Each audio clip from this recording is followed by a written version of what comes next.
نحمدہ و نصلی علی رسولہ الکریم اما بعد اعوذ باللہ من الشیطان الرجیم بسم اللہ الرحمن الرحیم۔ ہزاروں سال سے امت مسلمہ کو دین اسلام کی ہسٹری کے بارے میں زیادہ تر علماء لوگوں نے فیکٹ اور ریئلٹی بتلانے کے بجائے اپنے من پسند عقیدے کو امت پر تھوپا ہے، گمراہ کیا ہے، اور اس کے نتیجے میں گمراہی کتنی ہوگی اور آپس کا فتنہ فساد کتنا ہوگا اور امت کی طاقت کتنی گھٹے گی، اس کی پرواہ اور ذمہ داری کوئی نہیں لیتا تھا اور آج بھی نہیں لیتا ہے۔ اس میں امت کا بھی اتنا ہی قصور ہے کہ دین کے بنیادی عقیدے قرآن اور حدیث کے ذریعے اگر سمجھنے کی کوشش کی ہوتی تو اکثر گمراہ نہ ہوتے، کیونکہ دین اسلام کو سمجھنے کے لیے وقت لگانا پڑتا ہے اور وقت سارا دنیا کمانے میں لگا رکھا ہے۔ تو ایک ہی راستہ بچتا ہے کہ جس کے سمجھ میں جو عالم آئے اس کے پیچھے آنکھ بند کر کے بھاگتا رہے، بھلے ہی وہ ناحق ہی کیوں نہ ہو، کیونکہ حق اور ناحق کی اگر زیادہ نہیں تو تھوڑی بہت انیشیل نالج تو بے حد ضروری ہے، جو صرف اللہ کی کتاب اور نبی کریم صلی اللہ علیہ وسلم کی حدیثیں اور سنتوں سے ہی حاصل ہو سکتی ہے۔ قرآن کا پڑھنا سمجھنا ہم نے چھوڑ دیا، حدیثوں میں صحیح غلط کی پہچان کر پانے کی تمیز ہمارے میں نہ رہی، تو ان حالات میں فتنہ فساد تو ہونا ہی ہے اور آپس میں لڑ جھگڑ کر امت کو کمزور ہونا ہی ہے۔ کس طرح اللہ اور رسول صلی اللہ علیہ وسلم کی پسندیدہ خلافت راشدہ ختم ہوئی، ملوکیت کی بدعت مسلمانوں میں عذاب کی طرح داخل ہوئی، جس کے نتیجے میں نبی کریم صلی اللہ علیہ وسلم کے دل کو بے حد تکلیف دینے والا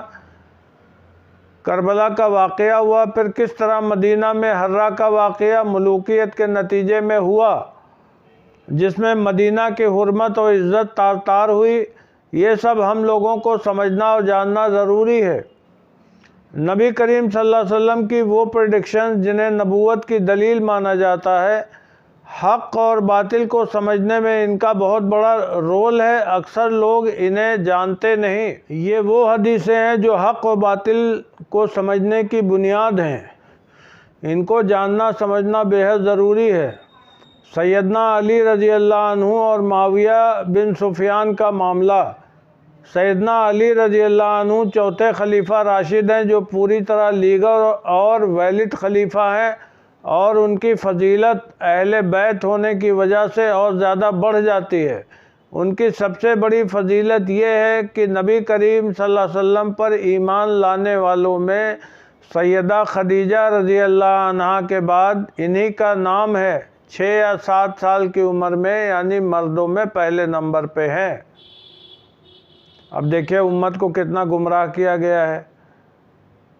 جبکہ یہ فیکٹ ہے، آپ کہیں سے تحقیق کر لیجئے، کہیں سے پتہ لگا لیجئے۔ سب سے پہلے حضور صلی اللہ علیہ وسلم کی عزیز ترین بیوی سیدہ خدیجہ رضی اللہ عنہا ایمان میں داخل ہوئیں، پھر حضرت علی رضی اللہ عنہ 6-7 سال کی عمر میں داخل ہوئے اسلام میں۔ کافروں نے بڑا مذاق اڑایا تھا کہ 6-7 سال کا بچہ کیا کر لے گا، بہرحال وہ نبی کریم صلی اللہ علیہ وسلم کے ساتھ رہتے تھے اور سیکنڈ نمبر پہ ایمان لانے والے ہیں۔ اب اس میں کہیں ان کا ذکر نہیں آتا۔ حضرت زید بن حارثہ رضی اللہ عنہ کا، جو تیسرے نمبر پہ ہیں، پھر چوتھے نمبر پہ حضرت ابوبکر رضی اللہ عنہ کا نام آتا ہے۔ اور کیا جھوٹا پرچار کر کے رکھا ہے لوگوں نے، فیکٹ نہیں بتاتے اور جھوٹ بولتے ہوئے شرم نہیں آتی ہے۔ حدیثوں کے مطابق سیدنا علی رضی اللہ عنہ کی فضیلتیں اس طرح سے ہیں۔ صحیح مسلم نمبر 240 6212، صحیح مسلم کی حدیث نمبر 6220 6222۔ 240 میں علی سے محبت مومن اور نفرت منافق رکھے گا۔ 6220 6222، نبی صلی اللہ علیہ وسلم نے فرمایا، علی کا مقام میرے ساتھ اسی طرح ہے جس طرح ہارون علیہ السلام کا موسیٰ علیہ السلام کے ساتھ، مگر یہ کہ میرے بعد کوئی نبی نہیں۔ خیبر کی لڑائی والے دن فرمایا، میں جھنڈا جس علی کے ہاتھ میں دے رہا ہوں وہ اللہ اس کے رسول سے محبت کرتا ہے اور اللہ اس کے رسول اس سے محبت کرتے ہیں۔ ترمذی کی حدیث نمبر 3713، نبی صلی اللہ علیہ وسلم نے فرمایا جس کا میں دوست ہوں علی بھی اس کے دوست ہیں۔ سنن ابن ماجہ حدیث نمبر 121۔ حج کے موقع پر معاویہ بن سفیان نے سیدنا علی رضی اللہ عنہ کو نامناسب الفاظ کہے تو سیدنا سعد بن ابی وقاص رضی اللہ عنہ نے ناراض ہو کر ان کو خیبر والی حدیث سنا دی جو اوپر بیان ہوئی ہے۔ مسند احمد حدیث نمبر 12303 سے 12310، 8 حدیثیں۔ نبی کریم صلی اللہ علیہ وسلم کے زندگی کے آخری دور میں مکہ سے مدینہ واپسی پر ایک وادی میں آپ صلی اللہ علیہ وسلم اترے اور قیام فرمایا۔ اس آبادی کا نام خم ہے، اسی لیے اس حدیث کو غدیر خم کی حدیث کہا جاتا ہے جو بڑی مشہور ہے۔ آپ صلی اللہ علیہ وسلم نے فرمایا کیا تم جانتے نہیں ہو یا کہ تم یہ گواہی نہیں دیتے کہ میں ہر مومن کے اس کے نفس سے بھی زیادہ قریب ہوں؟ صحابیوں نے کہا جی کیوں نہیں؟ پھر آپ صلی اللہ علیہ وسلم نے فرمایا جس کا دوست میں ہوں علی بھی اس کا دوست ہے۔ اے اللہ تو اس سے دشمنی رکھ جو علی سے دشمنی رکھتا ہے، اور تو اس کو دوست رکھ جو علی کو دوست رکھتا ہے۔ یہ فرمایا آپ صلی اللہ علیہ وسلم نے۔ حضرت علی رضی اللہ عنہ کو حلقے میں جو لے گا وہ سیدھا جہنم میں چلا جائے گا۔ وہ جہالت سے نکل کے آنا چاہیے اور ان کے مقام کو سمجھنا چاہیے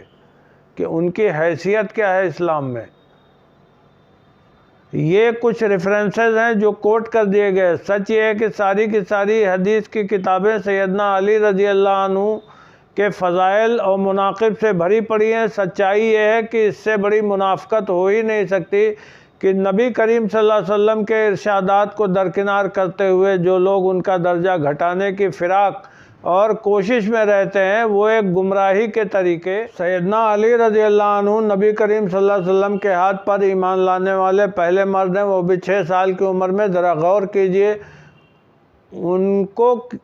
ان کی کس لیول کی دین حق کی سمجھ اللہ سبحانہ وتعالیٰ نے دی تھی۔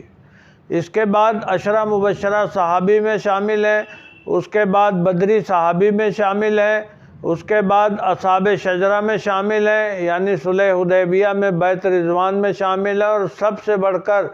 نبی کریم صلی اللہ علیہ وسلم پر جب آیت مباہلہ نازل ہوئی، آپ صلی اللہ علیہ وسلم نے ان کو سیدہ فاطمہ رضی اللہ عنہ، سیدنا حسن اور حسین رضی اللہ عنہم اجمعین کو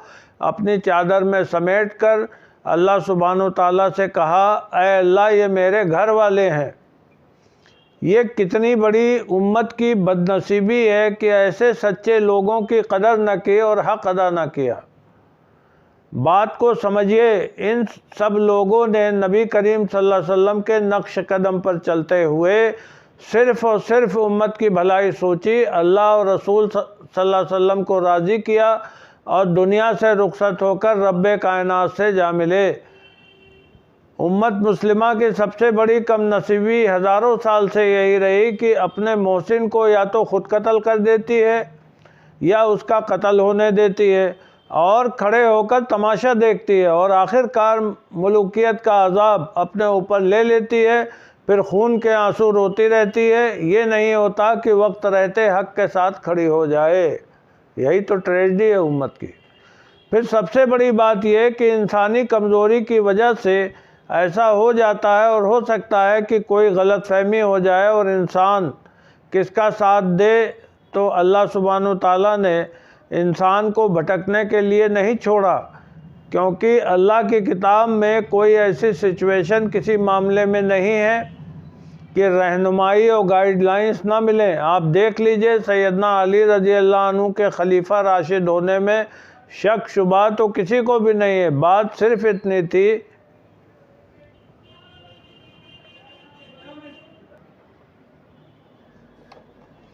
کہ ان کے خلافت سنبھالتے ہی ان کے بہت سارے گورنرز میں صرف ایک گورنر یعنی معاویہ بن سفیان،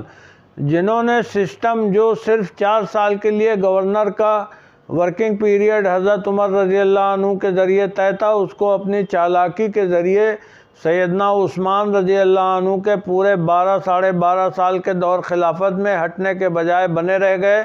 اور ملک شام میں اپنی طاقت بہت بڑھا رکھی تھی۔ اس طرح کل 16 سال وہ گورنر جب رہے تو طاقت کے نشے میں چور ہو کر خلیفہ راشد سے ہی ٹکرا گئے اور بغاوت کر دی۔ سیدنا علی رضی اللہ عنہ کو خلیفہ راشد ہونے کے ناطے اس بات کا حق پوری طرح حاصل تھا جو شریعت کے مطابق تھا کہ کس گورنر کو کہاں اپوائنٹ کرنا ہے اور کسے ہٹانا ہے۔ اس بات میں کسی کو اگر شک و شبہ ہو تو وہ اسلامی شریعت میں خلیفہ راشد کے اختیارات کیا ہیں اس سے انجان مانا جائے گا۔ سیدنا عمر رضی اللہ عنہ نے انتقال سے پہلے یہ سسٹم بنا دیا تھا کہ 10 مبشرہ صحابی ہی خلیفہ راشد کا چناؤ آگے کریں گے، اور ایمانداری، تقوی، پرہیزگاری کا عالم یہ تھا کہ اپنے بہنوئی سیدنا سعید بن زائر رضی اللہ عنہ کو اپنا رشتہ دار ہونے کے وجہ سے اس گروپ میں شامل نہیں کیا تھا، جبکہ وہ 10 مبشرہ صحابی ہیں۔ اس طرح مجلس شورا کے ممبر 6 لوگ تھے اور انہی لوگوں میں سے کسی کو خلیفہ چنا جانا تھا۔ سیدنا عثمان رضی اللہ عنہ کی شہادت کے بعد یہ تعداد 5 لوگوں کی رہ گئی جو اس طرح ہیں: سیدنا علی رضی اللہ عنہ، سیدنا عبد الرحمن بن عوف رضی اللہ عنہ، سیدنا سعد بن ابی وقاص رضی اللہ عنہ، سیدنا زبیر بن عوام رضی اللہ عنہ اور سیدنا طلحہ بن عبید اللہ رضی اللہ عنہ اجمعین۔ یہ وہ صحابی ہیں جن سے اللہ راضی جو اللہ سے راضی۔ ان لوگوں نے اتفاق رائے سے سیدنا علی رضی اللہ عنہ کو اپنا خلیفہ چن لیا تھا۔ یہاں یہ بات سمجھنا اور جاننا ضروری ہے کہ ان کی مرضی و خواہش، یعنی حضرت علی رضی اللہ عنہ کی مرضی و خواہش خلیفہ بننے کی نہیں تھی،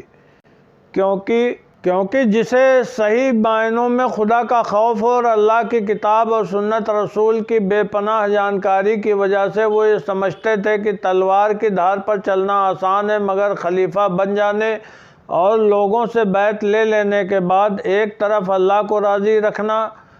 اور دوسری طرف عوام کو راضی اور خوش رکھنا کتنا مشکل کام ہے۔ مگر سیدنا عثمان رضی اللہ عنہ کی شہادت کے بعد لگاتار بگڑتے حالات کی وجہ سے ان کو یہ عہدہ سنبھالنا پڑا۔ یہ بات بھی سمجھنا ضروری ہے کہ ان کی لائف اسٹائل نبی کریم صلی اللہ علیہ وسلم والی ہی فقیرانہ تھی۔ دنیا سے ان کو کچھ عیش و آرام اور ٹھاٹ باٹ لینا نہیں تھا۔ سیدنا علی رضی اللہ عنہ کا اسٹینڈ اس حدیث کے مطابق تھا۔ عبد الرحمن بن سمرہ رضی اللہ عنہ کہتے ہیں، رسول صلی اللہ علیہ وسلم نے فرمایا، اے عبد الرحمن، حکومت کے طالب نہ بننا، کیونکہ اگر تمہیں مانگنے کے بعد حکومت ملی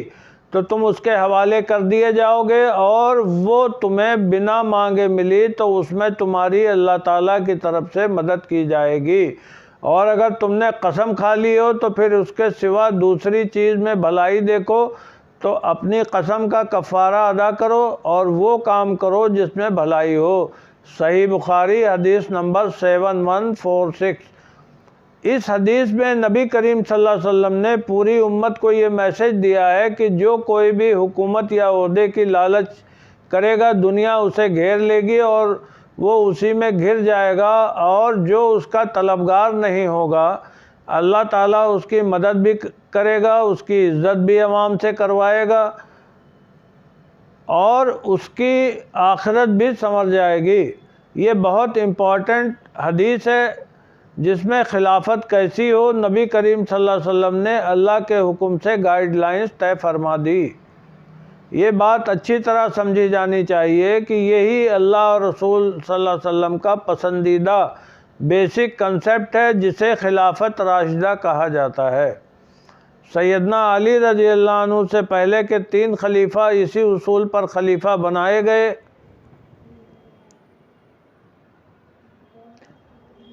اور کسی نے نہ کبھی دعویٰ کیا نہ زبردستی لوگوں سے بیعت لی، اور تلوار اٹھا کر خون خرابہ کرنا اور زبردستی کرنا، مکاری عیاری کرنا، سازشیں کرنا، حرام حلال کی پرواہ نہ کرنا، یہ سب چیزیں خلیفہ راشد کے کیریکٹر سے قطعی طور سے میچ نہیں کرتی، مگر بدقسمتی سے آگے چل کر معاویہ بن سفیان نے امت پر جو ملوکیت تھوپی وہ انہی ساری برائیوں پر بیش تھی۔ جاننا چاہیے کہ ان کی ملوکیت ویسی ہی تھی جیسی خلافت راشدہ سے پہلے اور بعد میں بھی دنیا میں دوسری جگہوں پر ملوکیتیں تھیں، کوئی بنیادی فرق نہیں تھا۔ سارے برے اصول اور طور طریقے وہی تھے، فرق صرف اتنا تھا کہ اس ملوکیت کے بادشاہ کلمہ پڑھتے تھے اور اللہ کی عبادت کرتے تھے۔ باقی اگر کوئی اس ملوکیت کو جائز حکومت سمجھتا ہو تو اسے یہ بات سمجھنی پڑے گی کہ یہ ملوکیت اسلام میں سب سے بڑی بدعت ہے اور نبی کریم صلی اللہ علیہ وسلم کی مرضی اور پسند سے ایک دم الٹ اور خلاف سنت ہے۔ نبی کریم صلی اللہ علیہ وسلم کی حدیث کا مفہوم ہے جو لوگوں سے آپ صلی اللہ علیہ وسلم نے امیر کی فرما برداری کے کنٹیکسٹ میں فرمایا، تم لوگ میرے بعد میری اور میرے ہدایت یافتہ خلفائے راشدین کی سنت کو لازم پکڑنا، اس کو اپنے دانتوں سے مضبوطی سے تھامے رہنا اور دین میں نئی نئی باتوں یعنی بدعتوں سے اپنے کو بچانا، اس لیے کہ ہر بدعت گمراہی ہے اور ہر گمراہی جہنم کی طرف لے جانے والی ہے۔ سنن ابن ماجہ حدیث نمبر 42، سنن ابو داؤد حدیث نمبر 4607 اور ترمذی حدیث نمبر 2676۔ نبی کریم صلی اللہ علیہ وسلم نے حدیث میں پریڈکشن دی ہے کہ میرے بعد امت میں بہت زیادہ اختلافات یعنی ڈیفرنس آف اوپینین ہوگی، تو انہوں نے گائیڈ لائنز جاری کر دیں کہ ان حالات میں حق پر وہ ہوگا جو میری اور میرے خلفائے راشدین کو فالو کرے گا اور مضبوطی کے ساتھ کھڑا ہوگا، یعنی کرائیٹیریا یہی رہے گا کہ حق پر وہی ہوگا جو سنت رسول صلی اللہ علیہ وسلم اور سنت خلفائے راشدین پر جمع رہے اور ادھر ادھر نہ ہو، اس سے ہٹ کر باقی طریقے باطل ہوں گے۔ یہ بڑی کڑوی سچائی ہے کہ سیدنا علی رضی اللہ عنہ کو معاویہ بن سفیان جو تھے تو صرف ملک شام کے گورنر، مگر ان کے خواب بہت اونچے تھے اور وہ یہ تھا کہ جائز یا ناجائز کیسے بھی وہ امیر المومنین بننا چاہتے تھے، جائز طریقے سے تو بن نہیں سکتے تھے کیونکہ وہ اس ایگزیکیوٹیو کمیٹی یعنی مجلس شورا جو عشرہ مبشرہ صحابی جن میں تھے، اس میں سارے عشرہ مبشرہ صحابی تھے، اس کے ممبر تو تھے نہیں، لہٰذا انہوں نے بگڑے ہوئے حالات جو سیدنا عثمان رضی اللہ عنہ کی شہادت سے پیدا ہوئے تھے اس کو انہوں نے اپنا ہتھیار بنا کر ایک نہایت گندی قسم کی سیاست کھیل دی جو پہلے کبھی مسلمانوں نے دیکھی نہیں تھی۔ اور سچائی یہ ہے کہ زیادہ تر صحابی رضی اللہ عنہ ان کی طرح چالاک نہیں تھے جو ان کی شاطرانہ چالوں کو سمجھ پاتے، اسی لیے اچھوں نے ان کو جذبات میں آ کر سپورٹ کرنا شروع کر دیا۔ سچائی یہ ہے کہ ایسی ایموشنل طریقے سے انہوں نے سیدنا عثمان رضی اللہ عنہ کی شہادت کے مدعوں کو گرم کر دیا کہ سیدنا علی رضی اللہ عنہ پریشان ہو کر رہ گئے۔ آپ اس بات سے اندازہ لگائیے کہ 2 عشرہ مبشرہ صحابی یعنی سیدنا زبیر بن عوام رضی اللہ عنہ، سیدنا طلحہ بن عبید اللہ رضی اللہ عنہ جنہوں نے سیدنا علی رضی اللہ عنہ کی خود بیعت تھوڑے دنوں پہلے کی تھی اور سیدنا علی رضی اللہ عنہ کی زندگی کے ہر پہلو سے واقف تھے، وہ بھی ان کے خلاف کھڑے ہو گئے۔ یہ ہوتا ہے سیاست کا کمال۔ سیدہ عائشہ رضی اللہ عنہ جو دین کا علم بہت زیادہ رکھتی تھیں اور اچھی طرح جانتی تھیں کہ سیدنا علی رضی اللہ عنہ کا اسلام میں نبی کریم صلی اللہ علیہ وسلم کے نزدیک کیا مقام ہے، وہ بھی ان سے بدگمان ہو گئیں۔ آپ ایک بات اچھی طرح جان لیجئے کہ جو اللہ اور رسول کے سچے ماننے والے ہوتے ہیں ان کا مزاج بے حد سمپل ہوتا ہے، اور اسی بات کا فائدہ معاویہ بن سفیان نے اٹھا کر ان تینوں کے سامنے حضرت عثمان رضی اللہ عنہ کے قتل کا بدلہ لینے کا مدعا حد سے زیادہ گرما دیا اور جی بھر کے سیدنا علی رضی اللہ عنہ کو بدنام کیا، اور یہاں تک آگے بڑھے کہ ان پر نہایت گھٹیا الزام لگا دیا کہ وہ قاتلین عثمان سے ملے ہوئے ہیں۔ وہ تو یہ بھی ڈیمانڈ کر رہے تھے کہ قاتل کو ہمارے حوالے کرو، ہم بدلہ لیں گے۔ سیدنا علی رضی اللہ عنہ کا اسٹینڈ اس معاملے میں جو تھا وہ قطعی مناسب تھا، جس کو سمجھنا بے حد ضروری ہے۔ اسلامی شریعت کے مطابق قصاص کا قانون ویسا نہیں ہوتا جیسا معاویہ بن سفیان راگ الاپ رہے تھے۔ نمبر 1،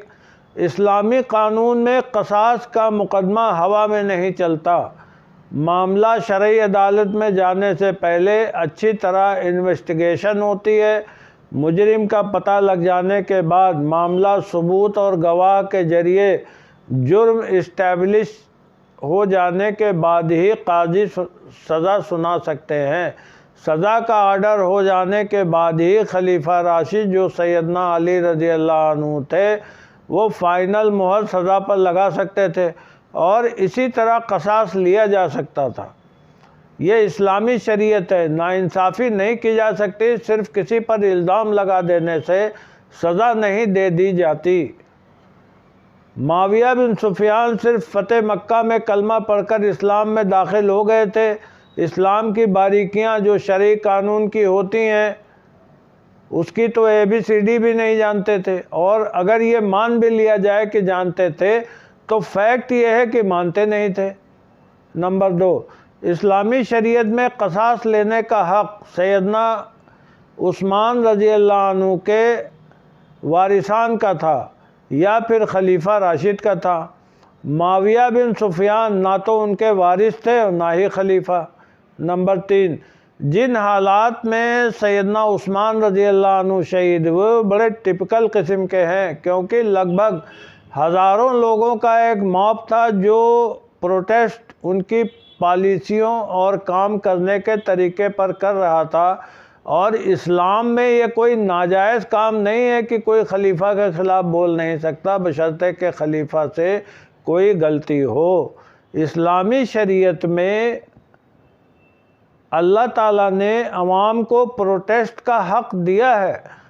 پھر خلیفہ کوئی بھی ہو، کیونکہ اچھے صحابی و تابعی اس پروٹیسٹ میں شامل تھے اور ان کی دلیلیں کمزور نہیں تھیں، کیونکہ مسجد نبوی میں ان لوگوں نے پروٹیسٹ سینٹر بنایا تھا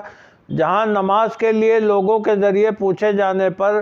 سیدنا عثمان رضی اللہ عنہ نے کہا کہ بے شک ان کے پیچھے نماز پڑھیں، اس میں کوئی برائی نہیں۔ سیدنا عثمان رضی اللہ عنہ بہت نیک اور اچھے انسان تھے، ورنہ ایک اشارہ کر دیتے تو ان کی فوج جو لاکھوں کی تعداد میں تھی ان سب کو کھدیڑ دیتی، مگر ان کی شرافت ہی تھی کہ اتنی تکلیف اٹھا کر بھی خون خرابہ مدینہ میں ہو انہیں پسند نہ تھا،